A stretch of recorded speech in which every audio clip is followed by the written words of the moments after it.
Large cappuccino. Orders up. All right, everybody, welcome back to the Athlete Cafe. Welcome back. What's up? Hey. Great to be back. Great to be back. You guys have been back since the mental breakdown? Mental breakdown. Oh, Yeah, that's yeah. right. Check Braden and I out. Yep. We The broke down the highest Super Bowl. viewed episode on Spotify. Yeah. Maybe. Allegedly. Maybe. Could be. Mhm. Yeah, I'll have to Should be. check it should out. be. Yeah, there should be. Should be. Give it a look-see. Another one might be coming up with basketball going on, some March Yep. Madness. Yeah. Stuff to talk about for sure.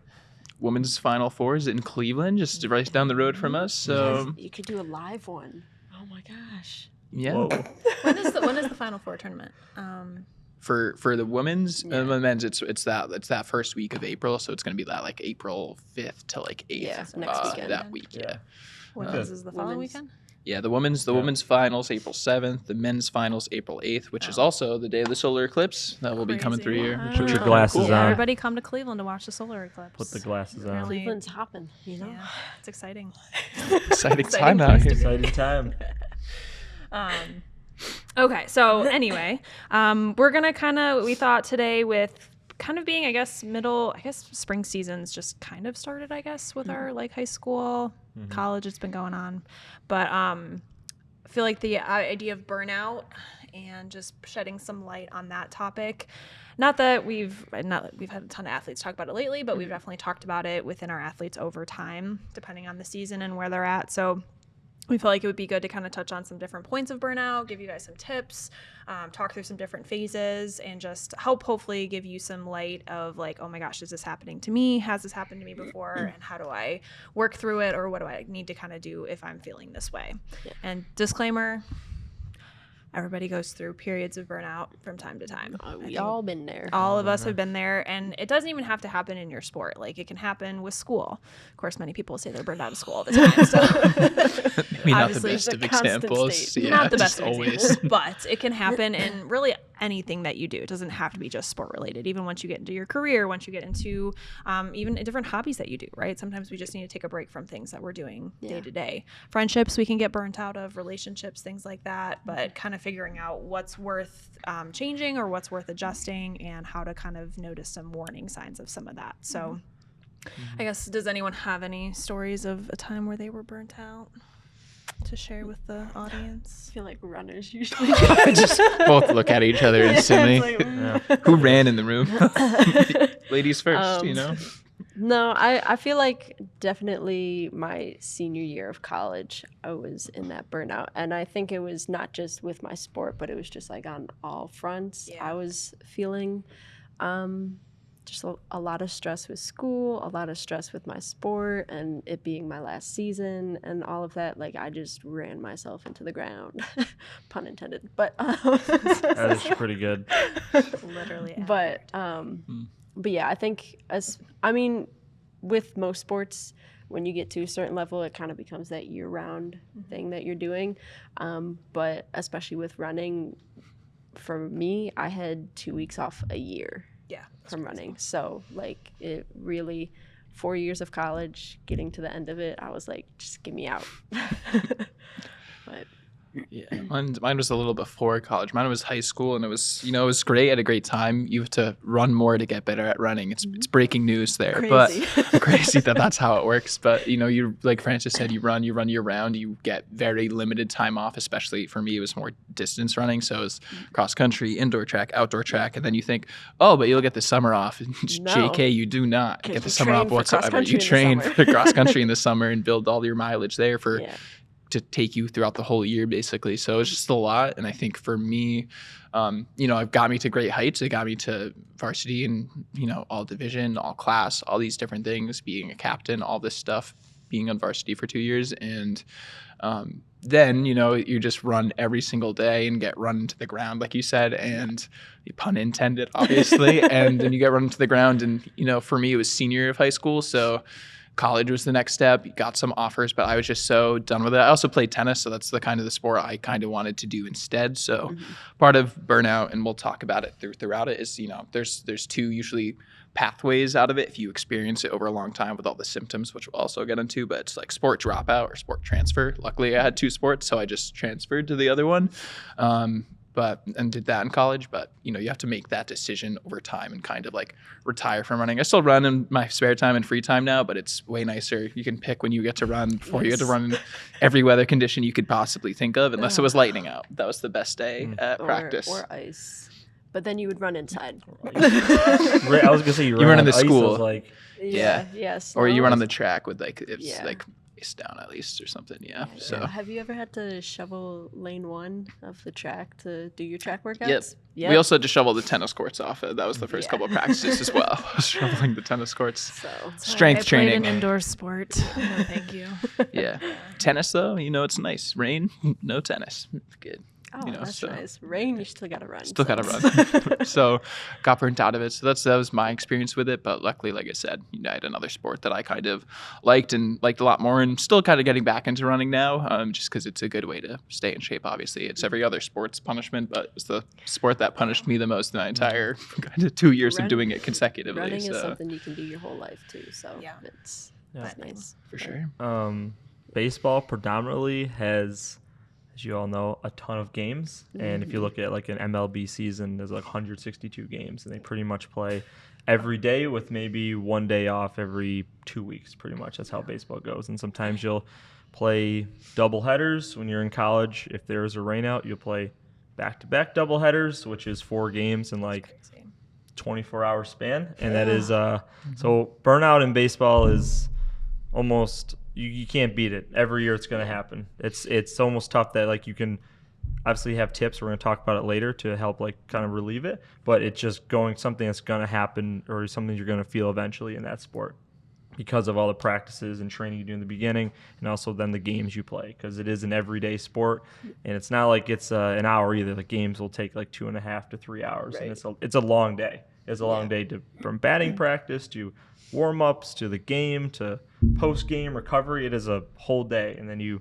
get back to your dorm room. For these MLB guys, you get back to their houses or apartments, or they're on the road, stay in a hotel, and they wake up the next day and just do it all again. Yeah. And they do it from where are we here, like about April till if they go to October if they're lucky. Yeah, if they're lucky. And college is kind of 6 months. yeah, about 6. Yeah, college is a little shorter, obviously, the MLB season, but still, it's a long process. Yeah. They start a little earlier as well, but I think Yeah. that's a good point of like burnout happening isn't just because you're doing something wrong. Like sometimes it is just the natural piece of the sports season and just what sport that you're a part of. I feel like when I think about my college career, I had burnout kind of sporadically throughout. Like my sophomore year, I was injured a little bit. I had a coach that was really, really terrible who had just left. And it was kind of like a weird gap where we didn't have a coach. And I was just like, well, I can just do nothing and chill out because I don't have the mental capacity for this anymore. Like I was super burnt at that time. Same thing senior year, like I was ready to be done. I was like, fall season is over. I get the whole spring semester to do nothing. What is that? That is so exciting. And all of those things like at different times are just natural and normal, and just knowing like it's okay to feel that. It doesn't feel good, but like how are you going to work through it? And you're right. Does it mean you have to leave the sport? No. But it's like what is your why, and kind of how do you still manage the sport that you hopefully love despite having some of those feelings, depending on what level you're doing it at, right? So I think that's a good point, Braden.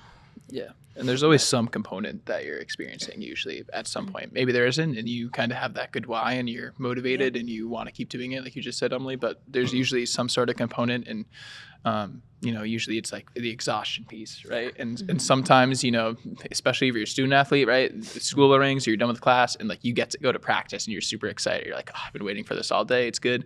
And you get to practice, and then that gets tiring eventually, and you get tired of that. And it's just, how do you kind of manage that throughout the day, right? Is it a motivation piece? Is it this kind of energy management piece? Does it drain you? Does it energize you? All this different kind of components there. yeah, that student athlete piece is really big, especially with the baseball athletes I'm working with right now, because they'll wake up in the morning, 6, 7 o'clock in the morning, they'll go to school all day, have practice or even have a game after school. Then they get back and they want to eat dinner, but they have homework to do, and the teachers still have to do presentations and projects and homework assignments like anybody else. And it's, again, long day. And then you add that educational piece to also the sport. And it's like just built up. It's like a lot of stuff to do every week. So And I know like when I was in season, like in college too, a big piece to that is like every weekend we would be traveling for a meet. And so it's like we would leave Thursday, Friday, come back Sunday night,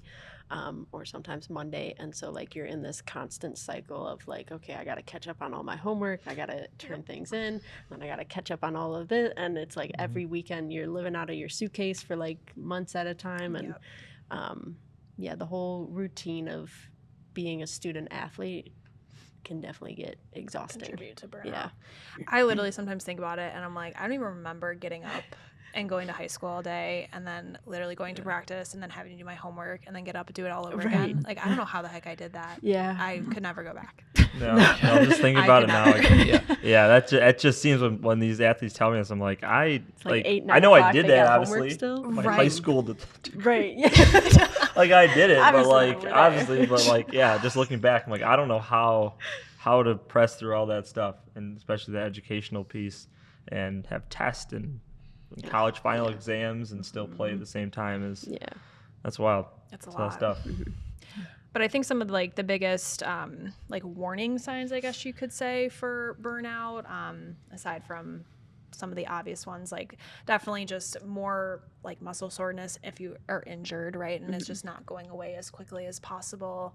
I'd say definitely that fatigue, like obviously you're tired, right? But just knowing that constant tiredness, like are you not sleeping well? Are you not eating properly to kind of fuel your body that way? Just kind of this disinterest in your sport or just in the routine that you're in. Maybe you still love the sport, but just like getting up for the 6 a.m. practices in spring season, like I was very disinterested many days. And I was like, what the heck am I doing here? Like I love volleyball, but what am I doing? Yeah. So just kind of that disinterest or like that disengagement from what you're doing or what you've just been doing. It can kind of come out of nowhere. But what other things have you guys seen? I think a lot of times, like you said, like that intention of practice fades. Like you are trying to work on something and improve, and then sometimes it's just like you're now then just going through the motions, and that just is just a grind and boring because you're not really trying to get better. You're just showing up, and you're not like you might physically be there, but you might not mentally be there. Yeah, that's usually one of the bigger ones that I've seen with athletes that I talked with, and good ways to kind of work around all the symptoms that you just kind of listed out there, like routines. That's why, I like to try to establish those or make sure you have them in place. And if not, how can we improve them and fine tune them to make them a little bit better? Another thing I just said a little earlier, like energy management and like figuring out what the drainers and energizers are, because they both are there all day. I'm not saying we just want all energizers. Like there are draining parts of your day. It's this balance. It's this back and forth, right? Like you said, Brayden, you wake up draining. You go to school, you get to see your friends, you go to classes, you like some classes, you don't like some teachers, you might have a test, you might have a quiz. It might be you get no homework in a class. That gets you really energized. You go to practice, final bell rings. It's like school's over, great, that's done. Practice, tired from practice, eat, shower. Those are energizing things. And then you do homework, draining. You watch some TV, you scroll on your phone, and then you go to bed and sleep, right? Like that's just perfectly planned out. all of that. All of that, right? And those all balance back and forth. But are there other things out there that are energizing for you to do? Do you like to, whatever it is that you find that have hobbies? And usually it's the simple stuff. Yeah. It's usually like sleeping, eating, talking with friends, being social, that physical exercise that we gloss over because those draining things are just usually super situation specific. So that's something I try to address early on, because that whole day, like I just broke down really quick, happens, and it happens so fast usually. And that's where you have to try to go through it with intention and attention instead of just disinterest in, not being focused. Yeah. But I think a big, like, to that time management too, and just like you just said, scheduling things out, but even like scheduling things weeks in advance. Like if you have a weekend off, like plan something with your friends, do something fun, even if it's with your family, like go somewhere, I don't know, it can be anything, right? Even just plan a day to sleep in if you know that that's going to help. But kind of having that schedule and that routine and figure out, like, am I time managing enough? Like, am I just kind of flying by the seat of my pants a little bit? If you are traveling a lot, if you are doing those things, like, how can you be better about that stuff? Even though it's probably something you don't want to do, but how can you put more time and be intentional with that? Because it will ultimately make you feel better and make you feel more on top of things. Yeah. That's good. Any other like warning signs? I think those are probably the biggest ones. Yeah, I know. Like, I mean, just what he said. Like, if you're just going through the motions, that was the huge red flag for me. Like if I would just show up to practice and like I'm not even like actually there, I'm just in motion. But yeah. Pun And again, intended. that happens, people. Like It does. It's okay. I say it's okay. I know it's not okay because we don't want to feel that way, but like it happens more than you think for normal. probably everybody that you know. Yeah. People just don't talk about it.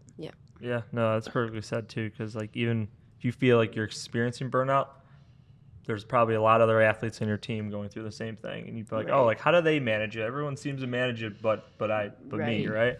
But they're all going through something different, and burnout is obviously very predominant. So Everyone handles it differently. everyone handles it differently. That's a good point though, Braden. Like you're not the only one experiencing it. So leaning into those like support systems that you have, and whether it's at home, whether it's your social life with your friends or your family, you can rely on them. Kind of at school, you can rely on your teachers or other classmates if you feel that burnout in school, maybe, or in sport. Maybe it's your coaches, maybe it's your other teammates, maybe it's the captain of the team, whoever it is. But you can go to those people. They want to hear it. They're there for you. They care because they want to see you succeed. So knowing those support systems and identifying what those are probably also a good way to, try to fight off that burnout you might be experiencing. I think sometimes too, like people don't want to talk about it because, especially in sport, oh, I'm burnt out. That means coach isn't going to want to play me. He's going to sit me on the bench because he thinks I don't care, or thinks I'm not going to try. But it's like going to coaches or whoever those support people are for you and just saying like, hey, I'm struggling with this. It doesn't mean that I don't care, but I just don't know what to do. Like I don't know how to get out of this. It's more about asking questions because coaches know. I mean, coaches have been there themselves. Get burnt out coaching for sure. Like it happens. So it's more or less of that fear, putting it aside and just being like, I need help. And that can be really hard to do, right? Finding those right people. Maybe it isn't coach, but maybe it's, your AD or somebody that you do feel comfortable with, parents, friends, whatever. But I know that's probably why it's not talked about a lot, because it's viewed as weak, or you're giving up and all that, when it's perceived that way. And imagine if you're not talking about it and you're at practice and you look like you're going through the motions. Yeah, everyone's going to think you're giving up. So let people know how you're feeling and find that support. Yeah. Easier said than done, but for sure. Definitely. Okay, so you want to go through some of your phases? The phases of burnout. Yeah, I feel like I wish Take maybe we could have like a 1, 2, 3 thing. That'd be cool. But one of the first phases, and I kind of said it, was this exhaustion, whether it's physical, mental, emotional, psychological, whatever it is. Right? There's some form of exhaustion usually with this burnout. That's one of the components. Put that here, and we have another component over here. Don't look at me. Devaluation and depersonalization. That's the next one, and that's basically where you just start to not care about the sport. Like we said, you're kind of going through the motions, or your athlete identity is kind of fading. It's not tied to the sport anymore. And we have that last little one, and it's reduced accomplishment, because sometimes people think that the sport and winning are mutually exclusive, and they're not. So once that accomplishment starts to fade away and you don't feel like you're getting what you were getting out of the sport before, sometimes that is also part of it.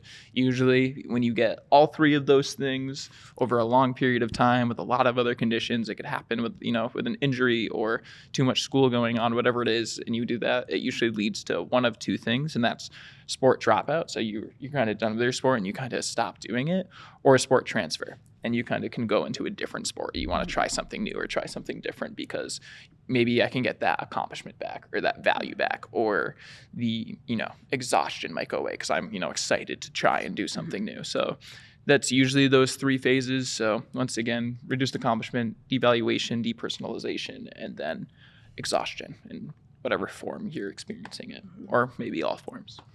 Boom. Boom. Jobs, Mike. I think to me the one that sticks out the most is, exhaustion. I feel like that's gonna be there, and it's more just figuring out how to manage that to the best of our ability, if that is the main one that you're feeling. But I think that depersonalization one is huge, because so many of the athletes I talk to, and I'm sure everyone here too, that sport is the main identity. And if you are only viewing yourself as an athlete, that depersonalization is going to happen really easily. And it's going to be very, very detrimental to how you view yourself. So we've talked about athlete identity a little bit, haven't A we? little bit, yeah. Here and there, but making sure that like you see yourself as multiple identities. You are a student, you are an athlete, maybe you play an instrument, maybe you are a friend, or maybe you have a job, or you're a son or a daughter. You know, being able to see yourself in all those different roles, and even though like the athlete might be most important for you, it doesn't have to be all of who you are, because then if you are only seeing those accomplishments out of your athletic career, you're not going to find much success anywhere else, which is just not a good way to be thinking or living, you know? Yeah, I definitely notice with a lot of my athletes when they start to like not see that accomplishment or success, that is usually like a big indicator that they're kind of like going down that path. Because I mean, for a lot of people, like we love to win, right? We love to have success and like have that piece to what we do. And so when you don't have it, it's a lot harder for people to like get excited about what they're doing if they've been training for so long and they feel like they're not making that progress or they're not taking that next step. So I see that a lot with the athletes that I talk to. Results are so like tangible, and as an athlete, when you don't see that, even though your process and the training and you're putting in all this good work and it's not paying off, right? Right. It is still paying off. It's just not in the form of coming in first or second or the PR the time you might be looking for. Or maybe that is the case. Maybe you wanted first and you came in third, but you ran the fastest you've ever run, right? Like you still have to try to take away that small accomplishment that you just did something really cool that you've never done before. And success is never on the timeline that you want it to be. Correct. Like all of the work that you're putting in will come out, but I know like so many people are like, I want to have it now, and I'm like, just keep putting in the work, like it will be there, but it's on its own timeline. Live in a world of instant gratification. Order something from Amazon and it comes tonight. Like it's hard to wait for that stuff. It's hard to go on your phone and search anything that you don't know the answer to. Like you can talk to anyone on your phone immediately. All at our fingertips. So that type of gratification is super important. But I do think that is a big leader to burnout of like not seeing that success too. It's a huge point too. And it's funny because I have so many athletes that have these like long-term goals, and it's like they get there and they're like, okay, cool, now what? I'm like, you've been doing this for 2 years. You've been working towards this, and like you just like throwing it away. Like, okay, I did it finally. Great. What's the next thing? Like, give yourself some credit and see those processes that you go along the way. Like, kind of leaning into goals and expectations a little bit. But I think that's a huge point of like managing for yourself. Like, okay, what is my actual version of success? What does that look like? That could really help with that idea of burnout, depending on what season you're in. Yeah. So tips for handling burnout.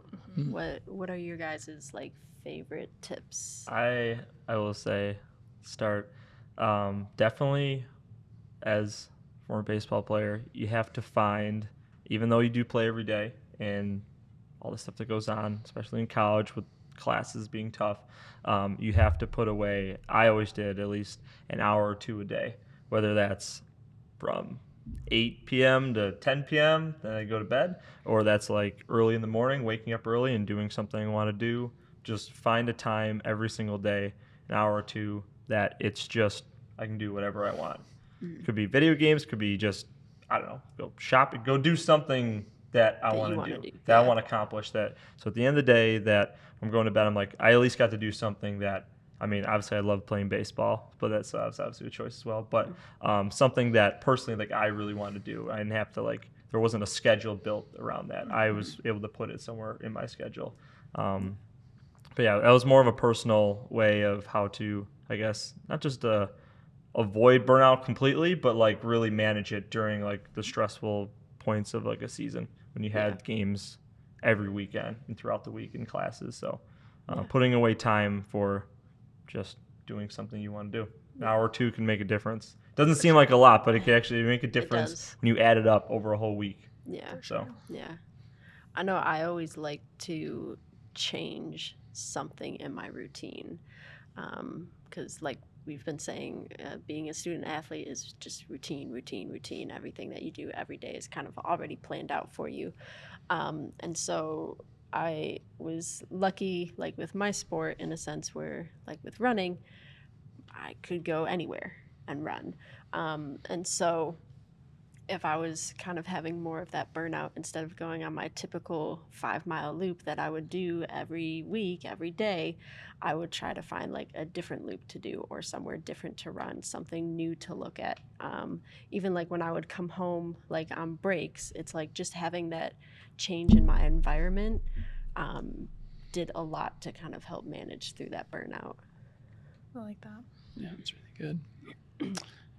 For me, it seems weird. It's gonna probably sound weird. So hopefully I can make the good point, but it's gonna be, just be okay with the failure and not getting exactly what you're looking for, because I think that's so disheartening sometimes and makes us not want to do the sport anymore, and we're not succeeding. So, like Emily said, we live in this world of instant gratification. I'm a big to-do list person, and if I don't check something off of it, I'll probably just delete it and get rid of it and just see check, check, check, check. Like I'm doing all the things that I need to do, but being okay with not getting something done, because that's how we learn, that's how we improve, and that's how we get better. And that's sometimes really motivating. So, it's not like it's succeed, succeed, succeed. It's like fail, fail, fail, succeed, try, fail, succeed. It's not like a straight path. It's not linear. And there's so many different ways. So just being okay with that, because that's how you can become a better version of yourself, by finding with those improvements. If you always are succeeding, that can also be kind of going through the motions if you're always just doing the thing that you set out to do. That's true. Yeah. It's a tough thought. I'd say for me, this was more in college versus high school, but me and my roommate, like spring seasons were always the toughest for me. That was our off season where we just trained a bunch and had a bunch of time in the gym. And we always had a calendar on our door, and every morning we'd walk out and we would cross a day off. Like having that like mental visual and like almost a countdown was so helpful for me to see like the weeks just go by and see what I had done. I'm like, okay, we are 2 weeks into this. Like I got just to get to spring break or get to whatever it is, like always having those like checkpoints for myself, kind of like a to-do list almost. Like it would help me get through the week of like, okay, today's Wednesday, I only got 2 days left. Like I can get through it. I can do it. And then even just having like knowing on those certain days, kind of like Braden, my junior year on Tuesdays and Thursdays, I would have 6 to 8 a.m. practice, and then I didn't have class till 2. So I was like, oh, I get to come back and take my nap. I have like my 3-hour nap in between. Yeah. So like I had different pieces throughout my week that I looked forward to. And then even on the weekends, like we didn't have any practice. So I would like schedule things to do with my friends or like have those things to look forward to. So I always really tried to like have things to look forward to, but that calendar cross off list was like super helpful. We would like fight for the pen to see who could cross it off every morning. It's also to that point too, like you can see like what you've done in a day, because some people need to see like you actually did a lot, even though you might not think you did anything. Yeah, time goes way faster than you think, and we'd be like, oh gosh, January's already over. Nice. Yeah. Like 1 month down. So that countdown was really helpful for me, just to kind of like get through it, but also like try and be as intentional as I can with that day. Keep up with what that day that is. practice was. But everyone does it a little different. I think what else did we talk about? Like journaling can be helpful, just to like be able to go back and see your progress, however you choose to journal, and like write stuff down. Or flush out those frustrations you might be experiencing. Have a place to put it and crumple it up, whatever you want to do with it. Meditating, kind of like taking that hour, like you said, Braden, and just choosing to do stuff that either calms you down or relaxes you a little bit, finding your hobbies that you can start crocheting or try something new, anything that's within your capacity. Exercising in different ways. Like I know going on walks sometimes was helpful for me, even though I was so tired and sore, but just like getting my body moving in a way that I had control over was helpful. So there's a ton of different ways. Was there anything else that we talked about? I think something that is worth mentioning that I don't think any of us have really mentioned yet either. So I know it's tough being an athlete and being in a sport where it's like year round, you're on the go, you're doing it. But something that I always just like to throw out there or suggest is it's okay to like take a day off, take 2 days off. Like I feel like it's so frowned upon, especially like being in season or like being at the height of your sport it's like, well, I got games, I have like competition, I have practice, like I have to go, I have to do all of this. If you're experiencing burnout and it's really like really hard to just get through the day, taking a weekend off is not horrible. No. Like you're not going to lose all the work that you've put in. You're not going to I mean, communicate that with your coach and make sure like that's okay too. But like, that can make a world's difference of just taking that break out of your routine, taking that weekend off of, okay, like I'm not going to go to the tournament this weekend, or I'm not going to go to the competition, and I'm just going to do what I need to do for 2 days. Like, it's okay to take a break from your sport for a couple days. NCAA, I'm sure you got this, but NCAA requires a day off Yeah. during every week. Like, we had one designated day off where we could not do anything. Yeah. Depends on how your school looks at it, but it was supposed to be a day off. So use that. Only so many weeks in that season too that you're allowed. And Right. other outside of that, those other activities that, you know, they can finagle with things. But. Right. Was that a travel day sometimes? Yes, but Was that a run on your own day? Yes. wing, but it is considered an off day. So if those days are things you Right. need, take it. Yeah. And for those high schoolers that don't feel like you can take a day off, they require it. You can definitely take a day off in high school. Please do. You can definitely. Please. Yeah. Yes. Oh yeah. You can find it in high school. So. Yeah. So cool. Cool. Anything Any other else? thoughts? Anything else? No. Our biggest thing is we just want you guys, like, hopefully in listening to this episode, you feel heard, and, you know, it's a place where you can be like, take a deep breath of, okay, like, it happens more than I think, kind of just validating some of those feelings that you might have. And again, there's so many other things that we didn't even mention that can help with burnout. Right. So if you have your own tips and tricks, that's fine too, if you know what works for you. But hopefully this was helpful in just thinking of different things. And just because you're burned out doesn't mean you have to quit your sport. True. It's okay. Like, if that's what your calling is and that's what you have to do, that's fine. But just because you're burnt out, there's ways to work through it and to get through it if it's worth it for you and if you're passionate enough about it. Feel free to share those other tips, tricks, or any questions about burnout that we didn't maybe talk about. Yeah, down below in our questions. Yeah. Pretty sure you can leave comments. Right there. Or on our Instagram, anything like that. Feel free to check us out, and our TikTok, all of that. But Well, cool. Awesome. okay. All right. We'll see you See next you time. next time. If you like what you're listening to, be sure to follow the Athlete Cafe on Instagram, TikTok, and YouTube. You can find us wherever you enjoy listening to your podcasts.